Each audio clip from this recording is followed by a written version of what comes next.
Hello children, today we will be doing a poem and it's a very funny poem. I am sure you are going to enjoy. The name of the poem is The Try Anti Wanty Gongolo.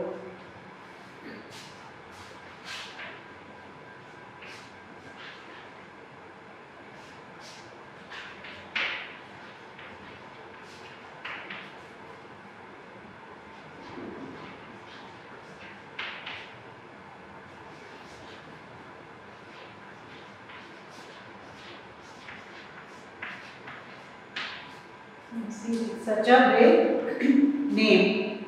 The Try Anti Wanty Gongolo. Now this poem is written by C.J. Dennis. C.J. Dennis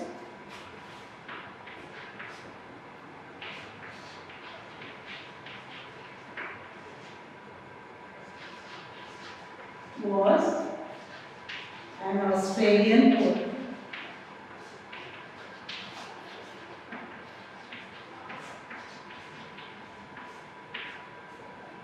Known for his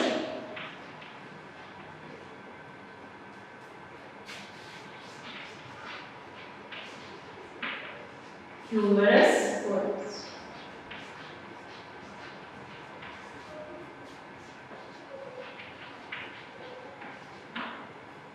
He wrote this poem in the 19th century. Now, C.J. Dennis was an Australian poet and he was known for his humorous poems. Humorous means something that makes you laugh. You have fun with it. Now let me read out.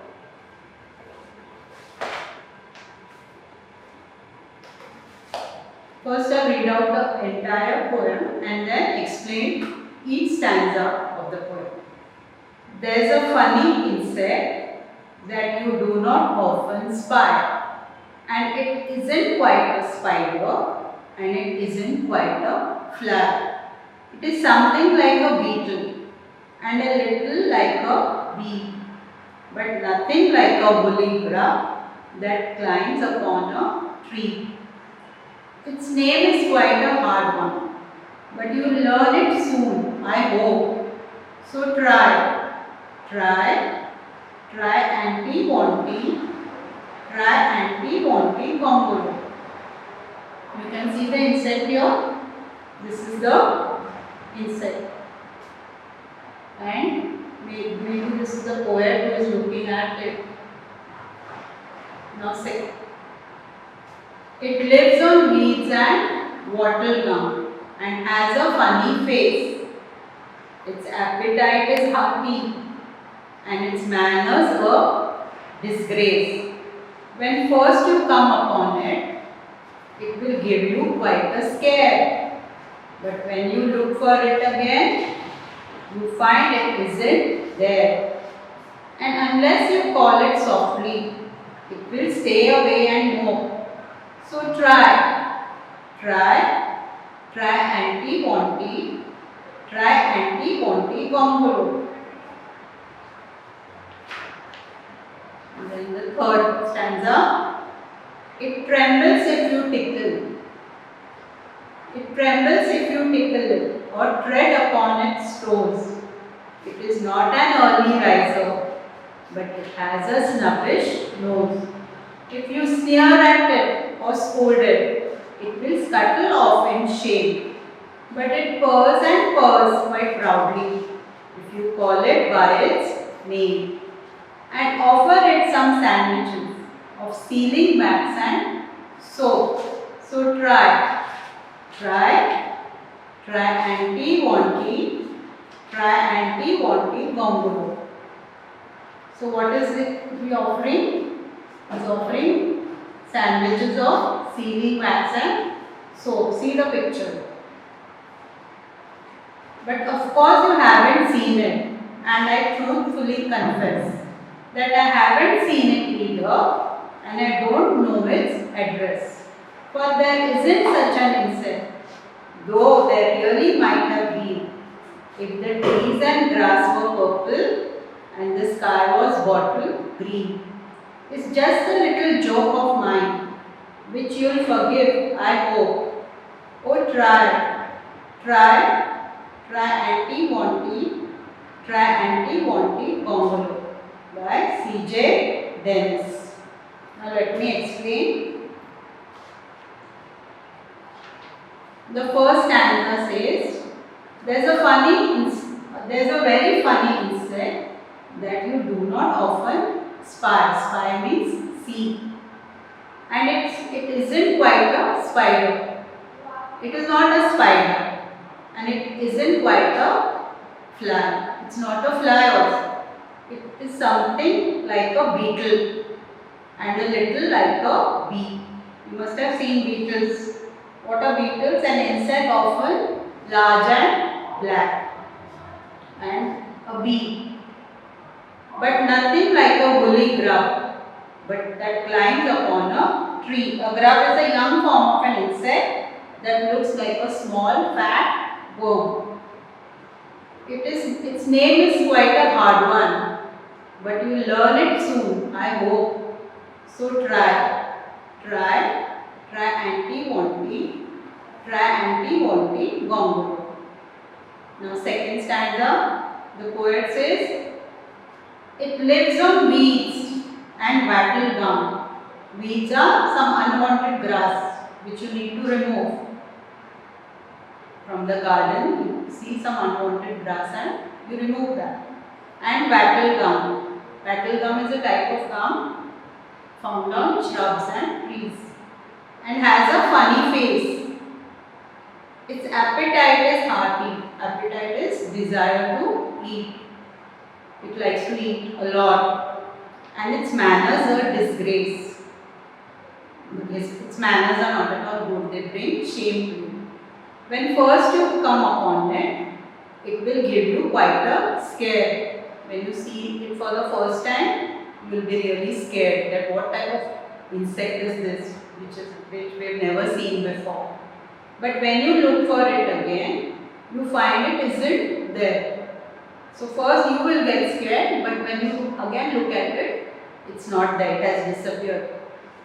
And unless you call it softly, it will stay away and move. So try. So you must call it very softly. Then only it will come out from its hiding wherever it is hiding. And unless you call it softly, it will stay away and move. It will be unhappy and dejected. So try anti-wanty gongolo. Then the third stanza. It trembles if you tickle it. Trembles means shivers, shakes. If you tickle it or tread upon its toes, or you walk upon its, stamp its, or step on its toes.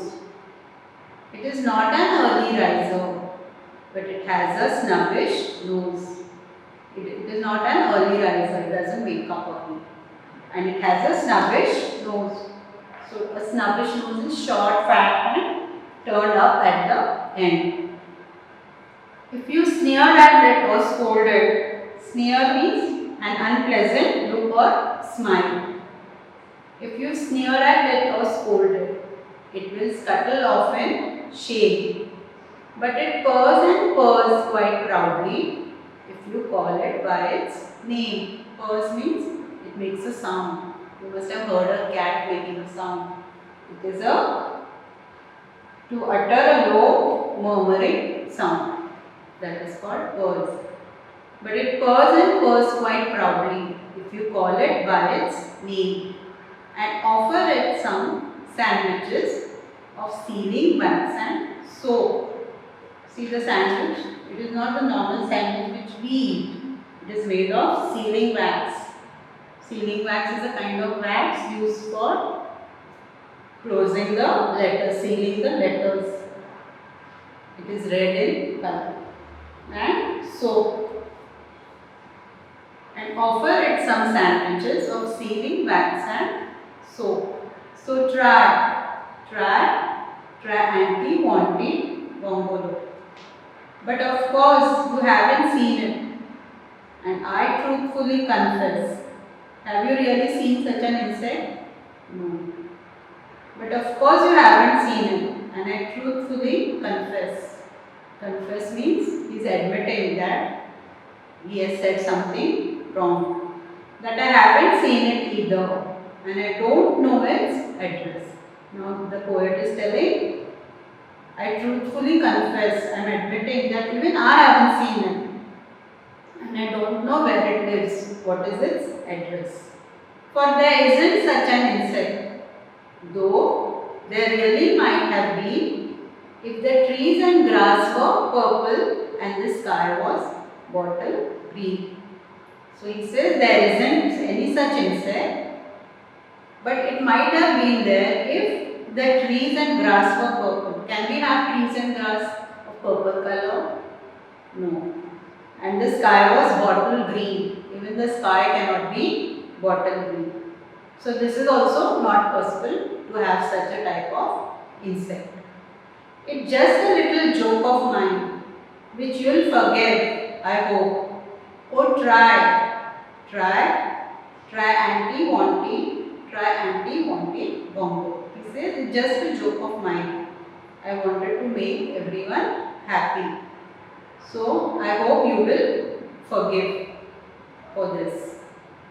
And here he is having a nice laugh. So this is the poem.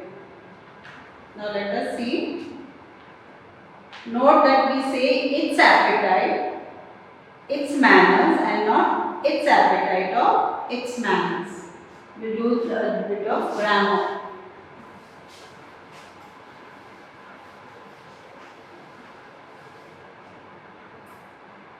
Now here its appetite, its manners, and we don't write an apostrophe S. Now its appetite,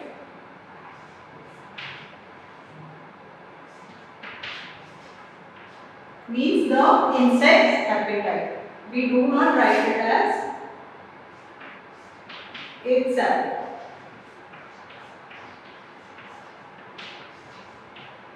So this is correct, this is wrong. Here its means it is, and here its means belonging to. Now there are many words like this in this poem. Let us see which are those, which are written in a short form. In the first stanza we have theirs. So theirs means there is. Theirs means there is. Then we have isn't. Isn't is not. The full form is not. Then we have you will. So you will means you will.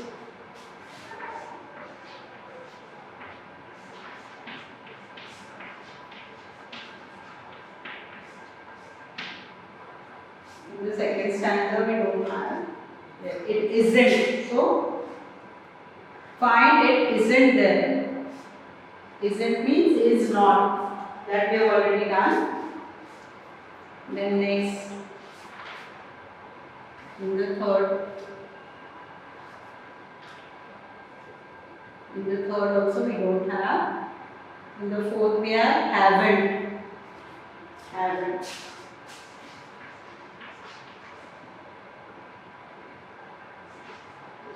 Haven't means have not.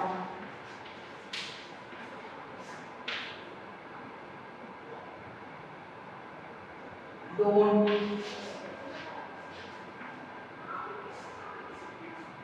means don't. So these are the different words which are the short. You can write it in short. Now let us see the rhyming words in this poem. Okay, first stanza, spy and fly. Then bee, tree. Second one, face, disgrace, and scare and dare. Then next is toes and nose, shame, name, confess, address, bean, green. So these are the rhyming words. I will give you a few meanings.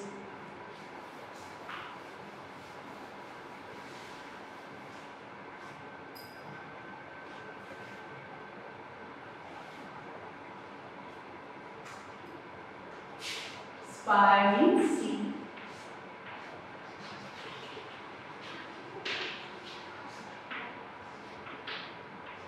Spy means see. Beetle, an insect.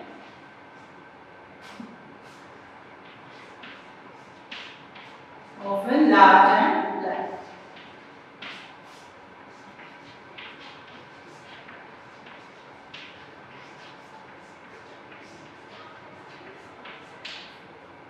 Grub.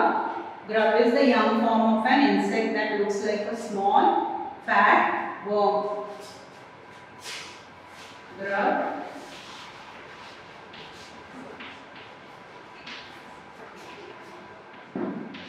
The young form of an insect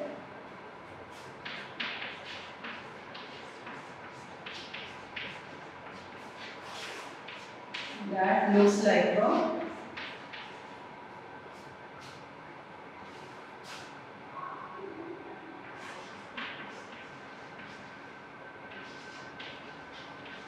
small fat worm.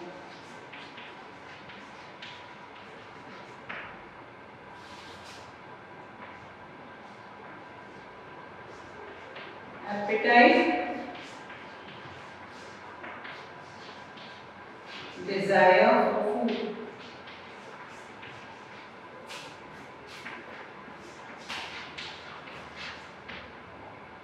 Then hearty means large.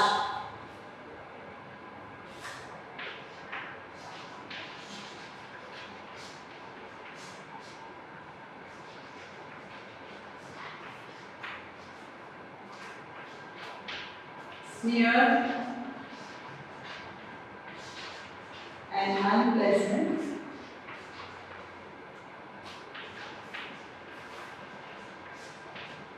Look or smile.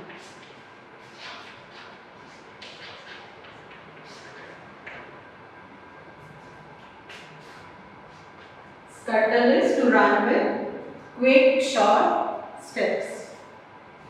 Scuttle.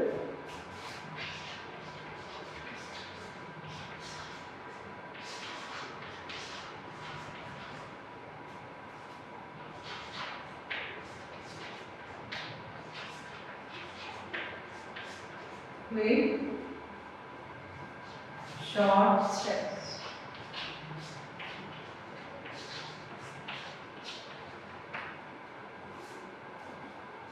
So these are the few meanings. So now I can do.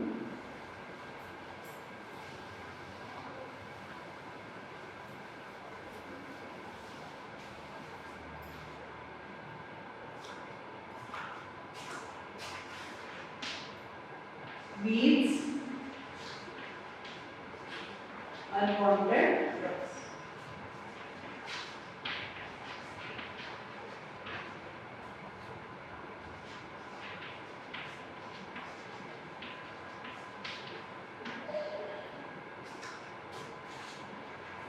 Mope is unhappy or dejected. Unhappy or dejected.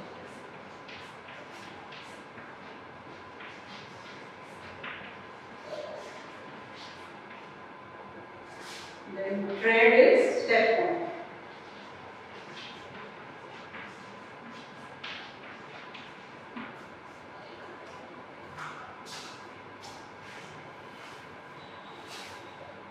I'll read out some question answers. Is the insect described in the poem a real insect? So the answer is no, it is not a real insect. It is an imaginary insect. How does the poet describe the insect's appetite and manners? The poet says that the insect has a hearty appetite and its manners are disgraceful. When does the insect tremble? The insect trembles when you tickle it or tread upon its toes. 4. When will the insect rush off in shame? The insect will rush off in shame if you sneer at it or scold it. So I hope you all have understood the poem. And they have given some activity. Is the insect described in the poem a real insect? Think about an imaginary creature. Describe it in your own words. You may draw its picture and label it. Think of other funny names for imaginary creatures. Write any 3 of them. So you can imagine some insect which is not real, and then you may draw its picture and label it. And one more, you can think of 3 more funny names for imaginary creatures. Now I will draw one imaginary creature and describe it.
Now you can look at these. It's an imaginary creature, and see how I am going to describe it. I can give any name, but you think of some name and give a name. So it is an one-eyed creature. Can you see? It has only one eye with evil powers and characteristics of a bat. Have you seen a bat? It flies at night. So these are the wings of the. It looks like a bat because it has these wings. It can hide its wings and move by simply floating in the air like a bubble. It can attack using special eye-related attacks such as eye beams. It can convert itself into an alien. It breathes fire. It was said to be a ferocious creature and lived in the mountains and hunted for a living. Towards the end of winter, when there was nothing to eat, he would go to nearby village to eat livestock, crops and even villagers, especially children. To protect themselves, the villagers would put food in front of their doors. After eating food, it wouldn't attack any more people. So this is an imaginary insect. You can name it. An imaginary creature.